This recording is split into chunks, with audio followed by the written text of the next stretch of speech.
Hey guys, welcome back to my channel. I hope you guys are doing well, and today I'll be sharing with you this amazing gluten-free pizza based recipe. It's super simple to make, but before that don't forget to like, share and subscribe to my channel.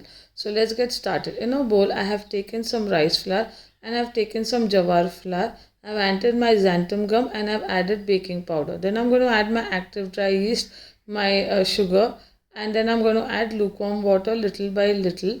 And also depending on the flour that you're using, the water quantity might differ a bit. So you mix this very well till the dough is formed, and once the dough is formed you can proof it for another hour and till it becomes nice and soft. So if you're using a gluten-free flour, you can use any other flour that you like, but just make sure that you add your rice flour and xanthan gum. Then I added my oil also while kneading in the end before proofing. So the reason why we add xanthan gum or we add rice flour, because it gives a good texture to your pizza base. Now see, after 1 hour the dough is become really soft. It's risen also, and you can see it's very soft right now. So we are going to knead it a little bit, and then I'm going to divide it into equal parts. Don't worry if it breaks a bit, that's fine.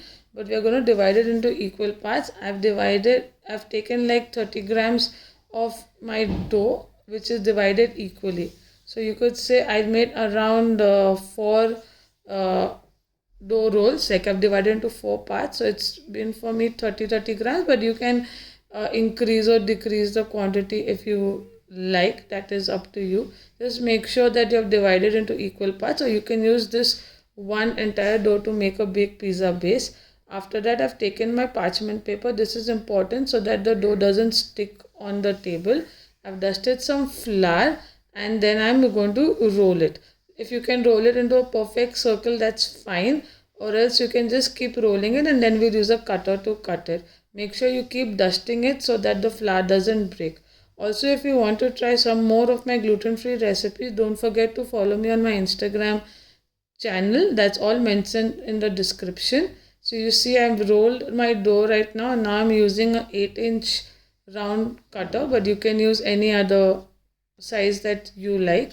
And I'm going to remove the excess from the sides, and then I'm going to use that dough into my other pizzas. I'm going to add it. So if you want to make something into a bigger size also you can do, or then make a smaller mini pizza through it. Make sure that you brush it with oil. If you don't do this, it's going to be very dry and before baking. And I'm going to poke some holes also so that my pizza base doesn't rise. This pizza base, you can keep it in the fridge also for a long time. I'm baking it for 180 degrees for 15 to 20 minutes, so that while adding the topping my dough doesn't remain very raw. So the toppings you can add whatever you like. I've added the toppings which I've had at home, but you can add any other toppings that you like. So this pizza dough, if you are not going to have it immediately, just bake it and keep it in the fridge or or in airtight box, and whenever you feel like, you can just top it up with some toppings and bake it.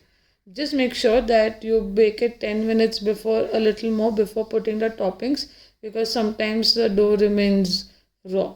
So you can see then I'm grating some cheese to it. Again, I'm going to bake it for like 10 to 15 minutes more, so that everything is cooked really well. So this recipe is super simple and easy to make, and you can see how beautiful the pizza has turned out right now. I'm just going to cut it with the pizza cutter, but if you want you can just eat it this way also. You can even make mini pizzas out of it. So I've cut it into 4 equal parts, but you can cut it into more tiny slices also if you like. It's a good option to even give your kids for their tiffins.